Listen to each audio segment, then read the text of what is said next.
Good afternoon to all of you and welcome to all of you in OCIS PCS channel. कैसे हैं आप लोग? Hope से सभी अच्छे होंगे, पढ़ाई भी काफ़ी बेहतर चल रही होगी। तो आज के हमारे इस करंट सेशन में देख लेते हैं कौन कौन से इंपॉर्टेंट इश्यूज हैं, न्यूज़ हैं, मुद्दे हैं, समाचार हैं। इसके अलावा हम लोग कुछ इंपॉर्टेंट पॉइंट्स देखेंगे एंड एट द एंड हम लोग MCQs पर आएंगे। तो चलिए बढ़ते हैं सेशन की तरफ, देखते हैं आज की क्लास के मोस्ट इंपॉर्टेंट इशूज़ क्या क्या है। वन मोर थिंग, आज की क्लास तो वो लाइव होने वाली थी बट वो समहाउ कोई रीज़न थी इसके कारण वो नहीं हो पाई किसी कारण। कल से क्लास ये लाइव हो जाएगी। ओके, चलिए राष्ट्रीय युवा दिवस आज क्या है ये आप देख रहे हैं। आज 12 जनवरी और आज के डे को नेशनल यूथ डे जनवरी 12 है ना, यानी राष्ट्रीय युवा दिवस के रूप में सेलिब्रेट किया जाता है। और एक काफी अच्छा कोटेशन लिखा गया है, arise awake and don't stop until the goal is reached. Okay, now come to the, हम लोग अब आते हैं मुद्दे पे, देखते हैं राष्ट्रीय युवा दिवस जो कि कब मनाया जाता है, 12 जनवरी। और ये हो गया राष्ट्रीय। दूसरा यह है आपका अंतर्राष्ट्रीय युवा दिवस जिसे सेलिब्रेट किया जाता है 12 अगस्त को। यानी आपके पास दो इन्फॉर्मेशन होंगे, राष्ट्रीय युवा दिवस 12 जनवरी, अंतर्राष्ट्रीय युवा दिवस 12 अगस्त, ये ध्यान रखेंगे। चलिए, अब राष्ट्रीय युवा दिवस क्यों सेलिब्रेट किया जाता है, तो स्वामी विवेकानंद की जयंती यानी 1985 से इसे सेलिब्रेट किया जा रहा है। कब से सेलिब्रेट किया जा रहा है? फ्रॉम 1985 से। ओके, नाउ अब देख लेते हैं कि स्वामी विवेकानंद की इनका जन्म तिथि क्या है। तो इनका जन्म अगर पूछा जाए कब है तो 12 जनवरी। ओके, इनकी जन्म तिथि कब है? 12 जनवरी 1863। ओके, नाउ और इनका जो प्रारंभिक नाम क्या था, इनका प्रारंभिक नाम था नरेंद्र नाथ दत्त। ओके, नरेंद्र नाथ दत्त। जहां जहां से क्वेश्चंस पूछे जाते हैं वो देख लेते हैं हम लोग। और इनकी मृत्यु कब हुई है? इनकी मृत्यु हुई है 1902 में। इनके गुरु कौन रहे? 1897 में इन्होंने रामकृष्ण मिशन की स्थापना की थी। रामकृष्ण मिशन की स्थापना की एंड इनके गुरु कौन रहे हैं? इनके गुरु थे श्री रामकृष्ण परमहंस।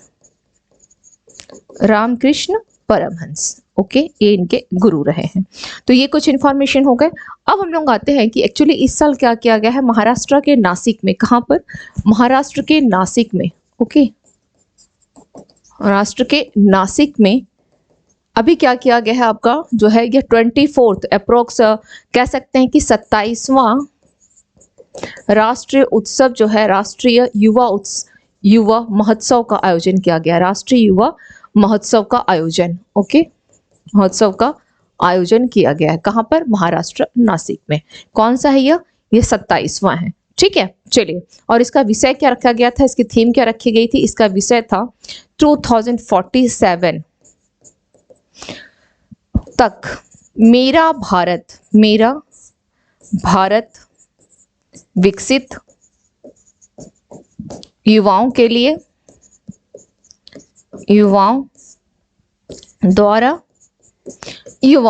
है। ठीक है, युवाओं के लिए है। ये इसकी विषय रखी गई, ये इसका विषय था। ओके, चलिए, क्या था इसका विषय 2024 का? तो आपके पास अब जो इन्फॉर्मेशन ध्यान क्या क्या रखना है एग्जामिनेशन पॉइंट ऑफ व्यू से। फर्स्ट है राष्ट्रीय युवा दिवस कब मनाया जाता है? 12 जनवरी। अंतर्राष्ट्रीय युवा दिवस कब सेलिब्रेट किया जाता है? 12 अगस्त। अब चूंकि 1985 से उसको प्रारंभ किया गया है। विवेकानंद किनकी हाँ, यहाँ पे एक चीज और हमने तो मेन पॉइंट में लिखा ही नहीं, स्वामी विवेकानंद जी की जयंती। हम लोग इमेज वहां देख चुके थे स्वामी विवेकानंद जी का, है ना, स्वामी विवेकानंद। इन्हीं की जयंती कब है? इनका जन्म हुआ है 12 जनवरी। उनकी जयंती के उपलक्ष्य में ये सेलिब्रेट किया जाता है। इन 1863 में इनका जन्म हुआ। प्रारंभिक नाम नरेंद्र नाथ दत्त। मृत्यु 1902। 1897 में इन्होंने रामकृष्ण मिशन की स्थापना की और इनके गुरु थे श्री रामकृष्ण परमहंस। ये सारे सवाल आपके एग्जाम में आइदर वो हिस्ट्री सेक्शन में पूछ ले, जीके जीएस में पूछ लेता है। ठीक है, now come to the next information. देखिए, एवरी मंथ के कुछ डेज को, जैसे दिसंबर का मैंने कहा था 1 दिसंबर, 3 दिसंबर, 18 दिसंबर, 10 दिसंबर, 23 दिसंबर, 22 दिसंबर, 25 दिसंबर याद रखना है। उसी प्रकार से जनवरी के कुछ डेट्स को ध्यान रखिएगा, जैसे 1 जैन हो गया, 9 जैन हो गया और आज आपका 12 जैन हो गया, इसको ध्यान रखेंगे। Now come to the next. IISc Bengaluru ने SARS-CoV-2 के वर्तमान स्ट्रेन के खिलाफ एक गर्म टीका विकसित किया है। तो गर्म टीका कहने का मतलब ये हो गया कि जनरली हम लोग देखते हैं कि मार्केट में जो मेडिसिन उपलब्ध होती है, बोला जाता है कि कोल्ड स्टोरेज में रखा जाता है ना। कहाँ रखा जाता है? तो इसे कोल्ड स्टोरेज में रखा जाता है, जनरली ये चीज होती है। चलिए देख लेते हैं।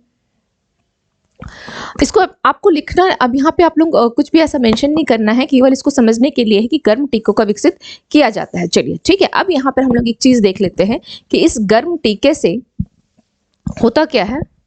कोल्ड स्टोरेज में इसको रखा जाता है, ठीक है, इसकी आवश्यकता होती है। लेकिन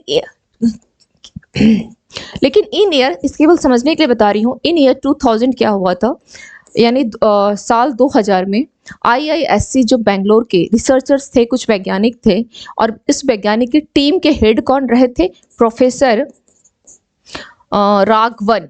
ओके, प्रोफेसर राघवन, ये इनकी टीम थी, ये इस टीम के हेड थे। इन्होंने क्या किया, कोविड और इन्फ्लुएंजा, कोविड हो गया या इन्फ्लुएंजा, इस प्रकार के सहित कई ऐसे जो हैं वायरल वैक्सीन का यहाँ पे क्या किया गया, वायरल वैक्सीन को लेकर के यहाँ पे डिजाइन करने पर जो है काम चल रही है। ठीक है, कब से चल रही है, तो यह चल रहा है आपका इन ईयर 2000 से। ये अनदर रिसर्च हो गया कि उसके डिजाइन पे काम चल रही है।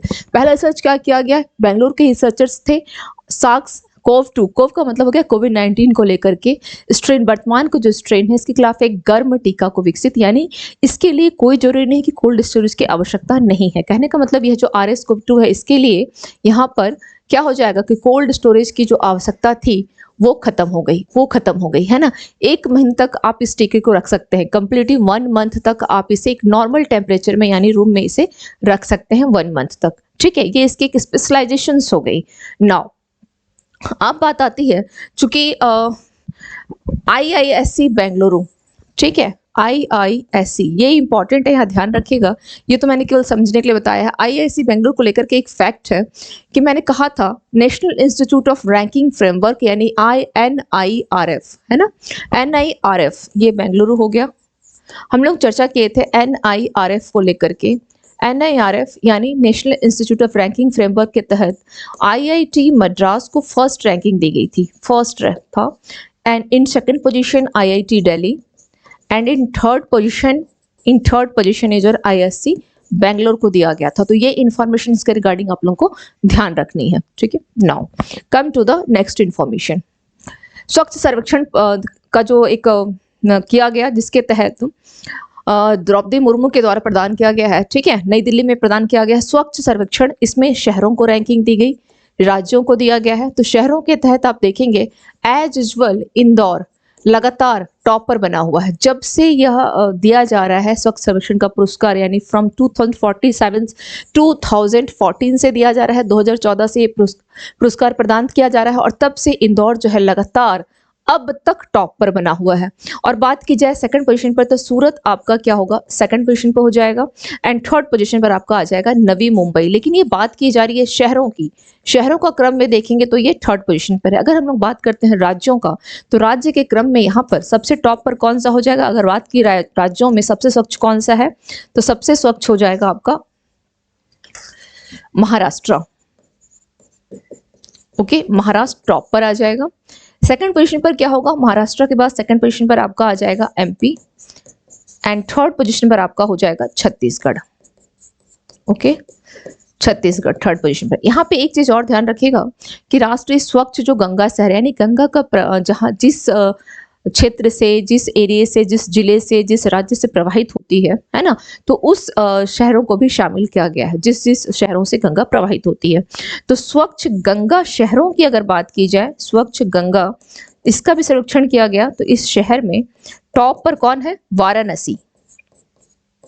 ओके, एंड देन क्या आ गया, प्रयागराज आ गया, प्रयागराज। ठीक है, तो इसको भी ध्यान रखिएगा। इसके साथ ही साथ महाराष्ट्र और MP जो आप यहाँ देख रहे हैं, यहाँ पर बाघों की जो डेथ, कितनी बाघों की डेथ हुई है, इसका भी आंकड़ा ध्यान रखिएगा कि बाघों के डेथ के मामले में भी महाराष्ट्र टॉप पर है ना। यहाँ पर ध्यान रखिएगा, बाघों की मृत्यु इसमें भी क्या है, महाराष्ट्र टॉप पर है, 52 बाघ की डेथ हुई है महाराष्ट्र में। सेकंड पोजीशन पर MP है, सेकंड में MP है, फर्स्ट पे तो यही है, सेकंड में MP है। MP में कितनी हुई है, 45 बाघों की डेथ हुई है, और थर्ड है आपका उत्तराखंड, जहां पर 26 बाघों की डेथ हुई है। सवाल आता है कि अगला एग्जाम आप लोग का UP का RO का है, तो वहां पर UP के संदर्भ में ध्यान रखिएगा कि UP में कितने बाघों की डेथ हुई है, 7। और बिहार अगर और छत्तीसगढ़ यहाँ दिया गया है तो छत्तीसगढ़ में यहाँ पे 3 पोजीशन पर भी है छत्तीसगढ़ किस मामले में, स्वच्छता के मामले में। और बाघों की मृत्यु की भी बात की जाए तो छत्तीसगढ़ में कितने बाघों की डेथ हुई है, 3 बाघों की। सेम यही चीज है बिहार में भी 3 बाघों की डेथ हुई है। तो ये इंफॉर्मेशन इसके साथ ध्यान रखिएगा। ओके, चलिए come to the next information. Henley passport index जारी किया गया, जिसमें अब देखेंगे कि 2023 में भी भारत की रैंकिंग कितनी थी। 2023 में हेनले पासपोर्ट इंडेक्स में भारत की रैंकिंग 80 थी, और इस साल भी यानी 2024 में भी भारत की रैंकिंग 80 है। यानी देखा जाए तो कितने देशों में भारत जो है वीजा फ्री होकर के जा सकता है, तो यहाँ करीब करीब अगर आप देखा जाए तो टोटल कितने हो जाएंगे, 62 ऐसे देश हैं जहां पर कि आपको किसकी आवश्यकता नहीं है, तो आपको यहाँ पर वीजा लेने की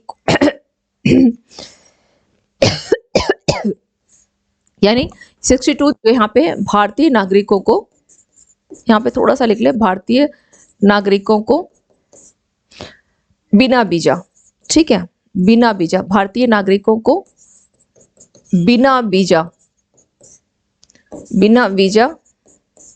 की अनुमति है। कितने देशों में, 62 देशों की इतने की अनुमति, बिना वीजा अनुमति। कितने कंट्रीज में, 62। इस मामले में अगर देखा जाए कि टॉप पर कौन सा कंट्री, अगर टॉप की बात की जाए तो टॉप पर कौन सा कंट्री हो जाएगा, जापान और सिंगापुर, ठीक है, फर्स्ट पोजीशन पर है। सेकंड पोजीशन पर कौन है, सेकंड पोजीशन पर आपका दक्षिण Korea, Sweden,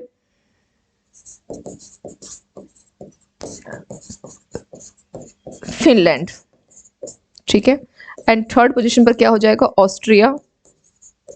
Austria, Denmark, Ireland and Netherlands.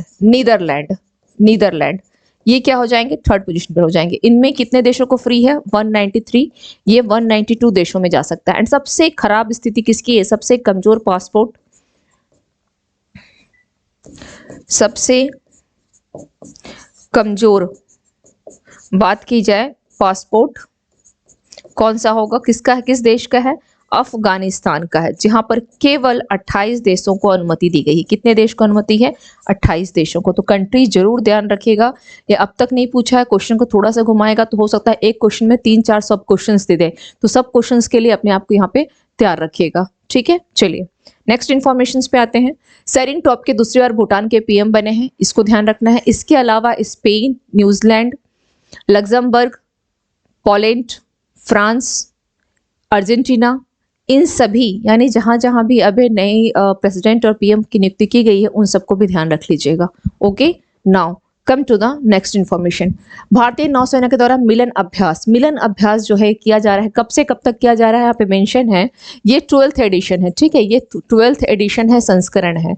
इससे पहले किया गया था 11th एडिशन, लेकिन वो कब किया गया था, ये भी सेम फेब और मार्च में किया गया है, फेब मार्च, लेकिन ईयर था इसका 2022। तो फरवरी 2022 में करने के बाद अभी फरवरी 2024 में फिर किया जा रहा है, वो 11वां था, ये अब 12वां हो रहा है, यानी ये 2 साल पे होता है। कहने का मतलब ये है कि प्रत्येक, ये द्विवार्षिक अभ्यास है। कैसा अभ्यास है ये, द्विवार्षिक बहुराष्ट्रीय अभ्यास। बहुराष्ट्रीय का मतलब, कहने का मतलब ये है कि इसमें 1 से 2 देश से अधिक देश इसमें शामिल है। बहुराष्ट्रीय अभ्यास हो गए, तो देख लेते हैं कि इसमें कौन कौन से देश जो है इसमें शामिल है, ठीक है, मिलन अभ्यास में। तो सबसे पहले आप इमेज से 2-3 चीजों को ध्यान रखिएगा कि मिलन 2024 19 से लेकर 27 फरवरी तक कहाँ आयोजित किया जाएगा, विशाखापट्टनम में। और 2022 वाला भी कहाँ किया गया था, विशाखापट्टनम में किया गया था। एक्चुअली इसकी जब शुरुआत की गई थी करीब 2010 आसपास से अंडमान निकोबार में मेनली आयोजित किया जाता था, लेकिन अब इसको क्या कर दिया गया है कि नहीं, अब ये कहाँ आयोजित किया जाएगा, तो यह आपका जो है यह आपका कहाँ आयोजित किया जा रहा है, तो विशाखापट्टनम में, ठीक है। चलिए, बहुराष्ट्रीय नौसैनिक अभ्यास है, एक्चुअली एक एक्ट ईस्ट पॉलिसी के अनुरूप इसको कैसे स्टार्ट किया गया था, एक्ट ईस्ट पॉलिसी के अनुरूप। यानी हमें क्या करना था कि एक्ट ईस्ट पॉलिसी का मतलब है कि हमारे जो पूर्व के देश है उसके साथ हमें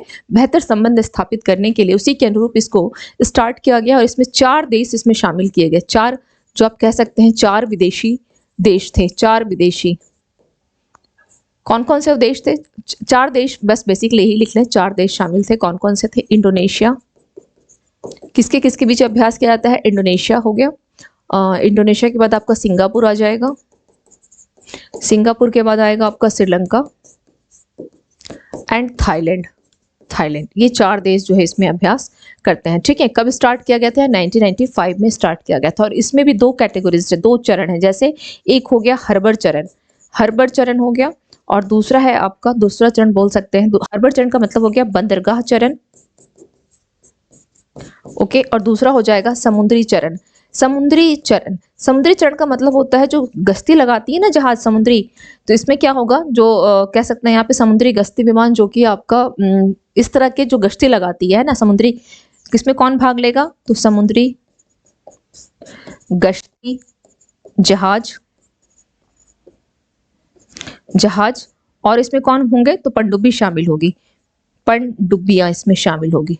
ठीक है, विदेशी देशी के जितने भी हैं, तो मित्रवत जो विदेशी देश है उनकी पनडुब्बियां इसमें शामिल हो जाएगी। अब बात आती है हर्बर बंदरगाह चरण, इसमें कौन होगा?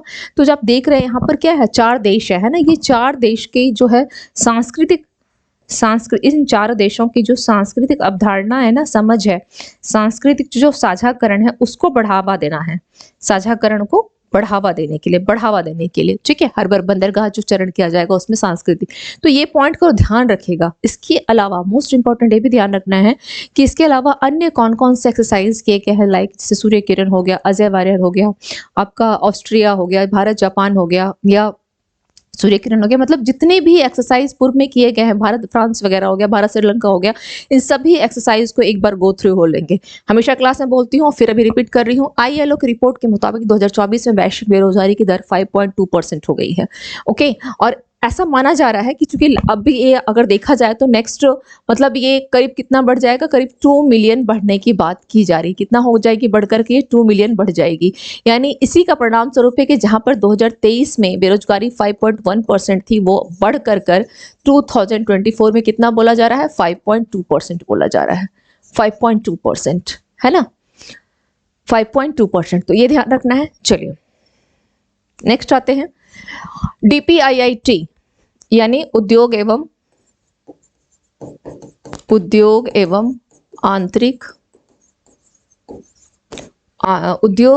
आंतरिक व्यापार संवर्धन विभाग। ठीक है, संवर्धन विभाग, ये होता है DPIIT का फुल फॉर्म, ओके। क्या बोल रहा है कि इसने स्टार्टअप इंडिया, ये प्रोग्राम कब स्टार्ट किया गया था? इन ईयर 2016 में, जनवरी 2016 में स्टार्ट किया गया था स्टार्टअप इंडिया। तो अब क्या बोला जा रहा है कि इसका कंप्लीटली अगर आप देखेंगे इस स्टार्टअप इंडिया को लेकर के अभी क्या की जा रही है, ये इसका 8 साल जो है सेलिब्रेटिंग 8 इयर्स ऑफ इनोवेशन, इसका इनोवेशन का 8वां साल जो है सेलिब्रेट किया जा रहा है। और बोला जा रहा है वीक प्रोग्राम है, किस प्रकार का है? वीक, पूरे सप्ताह का, यानी 10 से लेकर के 18 जनवरी तक ये चलाया जाएगा। प्रोग्राम कब से कब तक चलेगा? 10 से 18 तक, ओके। अब startup India innovation week, innovation मतलब नवाचार को बढ़ावा देने के लिए है, ठीक है, नवाचार वगैरह को बढ़ावा देगा। स्टार्टअप यानी आपकी कौशल विकास क्षमता को बढ़ाएगा। इसके अंतर्गत एक चीज क्या किया गया है कि इसमें भारत युवा पहल, यानी जो मेरा अभी एक जो मिशन चलाई जा रही है, इसके तहत हम लोग देख लेते हैं थोड़ा सा इसमें क्या ऐड किया गया है। मेरा युवा भारत एक कार्यक्रम है, ठीक है। इस पहल, मेरा युवा भारत पहल, इसको ध्यान रखिएगा। इसको क्या किया, इस पहल को बढ़ावा देने के लिए किसके साथ समझौता है? DPIIT यानी उद्योग एवं आंतरिक व्यापार संवर्धन विभाग के इस डिपार्टमेंट के, किसका होगा? युवा मामले का डिपार्टमेंट, युवा मामले, ठीक है। इस युवा मामले के जो विभाग के साथ साझेदारी की गई है, इसके साथ साझेदारी की गई है।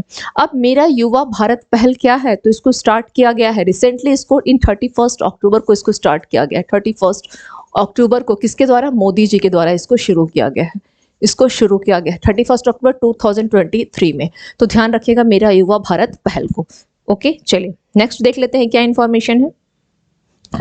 भारत 21 से लेकर 31 जुलाई तक यूनेस्को की विश्व धरोहर समिति की बैठक की मेजबानी करेगा, ठीक है। चलिए देख लेते हैं क्या है ये मेजबानी। 21 से लेकर 31 तक पहली बार ऐसा हो रहा है कि भारत क्या कर रहा है? मेजबानी कर रहा है, ये पहली बार किया जा रहा है, ठीक है। चलिए सबसे पहले स्टार्ट करते हैं कि धरोहर समिति में कितने सदस्य होंगे? इसमें 21 सदस्य होंगे, ठीक है, 21 सदस्य होंगे। और ये कौन सा होगा? 46th जो सेशन होगा, एडिशन होगा, सत्र होगा, उसकी मेजबानी कौन करेगा? भारत करेगा। अब आप लोग के पास ये भी ध्यान रखिएगा कि 45th जो यूनेस्को की बैठक की गई थी, सेशन हुआ था, वो कहाँ हुआ था? UAE में। ये इंफॉर्मेशन को ध्यान रखेंगे, ओके। चलिए इसके अलावा ये पहली बार तो भारत कर ही रहा है। इसके अलावा यूनेस्को की अगर बात की जाए तो यूनेस्को की जो विश्व धरोहर स्थल देखा जाए तो इसने टोटल भारत में कितने हैं, भारत में टोटल 42 अब तक आपके विश्व धरोहर स्थल लिए गए हैं, जिसमें 41st अगर पूछा जाए तो शांति निकेतन है। इसी इंफॉर्मेशन को ध्यान रखेंगे। और अगर पूछा जाए कि 42वां कौन सा है तो 42nd हो जाएगा आपका कर्नाटका का होयसला, कर्नाटका का होयसला, इसको ध्यान रखना है। होयसला मंदिर के आसपास 3-4 मंदिर को इसमें काउंट किया गया है, ठीक है। चलिए नेक्स्ट है, छत्तीसगढ़ सरकार अयोध्या तीर्थ यात्रा के लिए रामलला दर्शन योजना शुरू कर रही है। छत्तीसगढ़ सरकार क्या स्टार्ट कर रही है, पहली बार छत्तीसगढ़ की सरकार कर रही है अयोध्या तीर्थ यात्रा के लिए रामलला दर्शन योजना। और इस योजना के जो लाभार्थी होंगे उनकी एज कितनी होगी, 80 से लेकर के 75 ईयर्स, ये इस योजना का लाभ जो है उठा सकेंगे। ये इस एज दिया गया है, इस योजना का लाभ इतने जो परसेंट के लोग हैं उठा सकेंगे। और इसके तहत करीब इस सरकार जो है 20,000 यात्रियों को, 20,000 तीर्थ यात्रियों को दर्शन कराएगी, ठीक है। इस योजना के तहत 20,000 तीर्थ यात्रियों को दर्शन कराएगी। तो सबसे पहले किसने स्टार्ट किया है, छत्तीसगढ़ सरकार ने स्टार्ट किया है, इसको ध्यान रखिएगा। नेक्स्ट है, 5 लोकसभा सांसदों को संसद रत्न पुरस्कार के लिए चुना गया है। तो कौन कौन है, सबसे पहले ये, उससे पहले ये ध्यान रखिए कि संसद रत्न अवार्ड जो है ये एपीजे अब्दुल कलाम की पहल थी, ये उन्हीं का सजेशन था, ठीक है। उन्हीं के सुझाव पर इसको स्टार्ट किया गया था। किसके सुझाव पर, एपीजे अब्दुल कलाम के सुझाव पर, एपीजे अब्दुल कलाम, इनके सुझाव पर, इन्हीं के सुझाव पर इस संसद जो रत्न अवार्ड है इसको स्टार्ट किया गया था, इन्हीं का सुझाव दिया गया था। अब इस साल किसको किसको दिया गया है, 5 व्यक्तियों को। तो 5 में कौन है, सुक्ता मजुमदार बीजेपी से है, ये शिवसेना से है,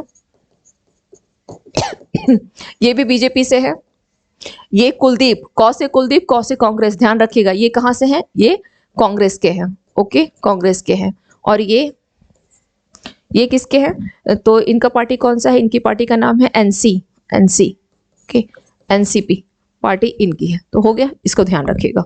चलिए नेक्स्ट देख लेते हैं, भारत का पहला स्वदेशी निर्मित यूएवी दृष्टि 10 स्टार लाइनर पेश किया गया है, ओके। इसको दृष्टि यूएवी यानी अनमैन व्हीकल्ड हो गया, ये अनमैन व्हीकल्ड हो गया। इसको किसके द्वारा निर्मित किया गया है, अडानी, ये ज्यादा इंपॉर्टेंट, अडानी समूह है, अडानी डिफेंस है, सॉरी अडानी डिफेंस समूह नहीं है यहाँ पर, अडानी ग्रुप नहीं है यहाँ, अडानी समूह है, सॉरी अडानी ये आ जाएगा, डिफेंस आ जाएगा, ठीक है।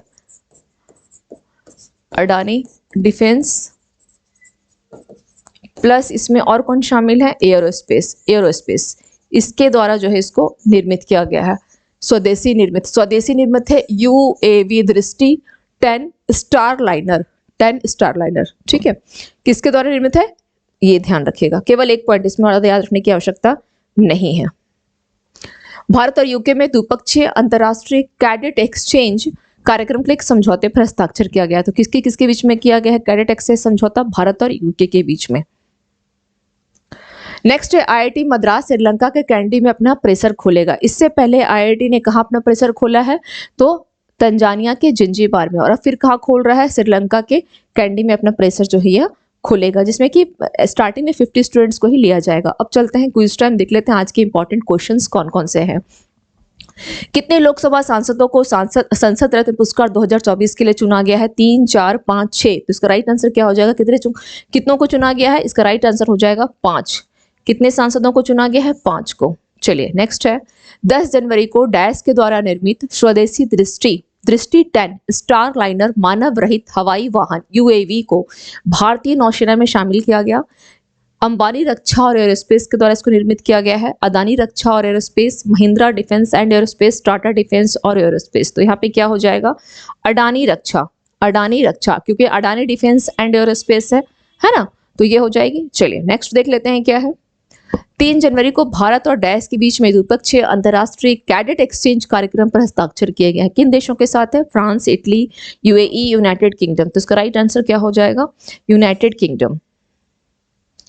आईआईटी मद्रास किस देश के कैंडी में अपना परिसर खोलेगा, केन्या, दक्षिण सूडान, श्रीलंका, ईरान। तो राइट आंसर क्या होगा, श्रीलंका। आईएलओ रिपोर्ट के अनुसार 2024 में वैश्विक बेरोजगारी की जो दर है बढ़कर कितनी हो जाएगी, तो यह 2023 में 5.1% थी, अब बढ़कर कितना हो रहा है 5.2%, 5.7%, 5.9%, 6.4%। तो राइट आंसर 5.2%।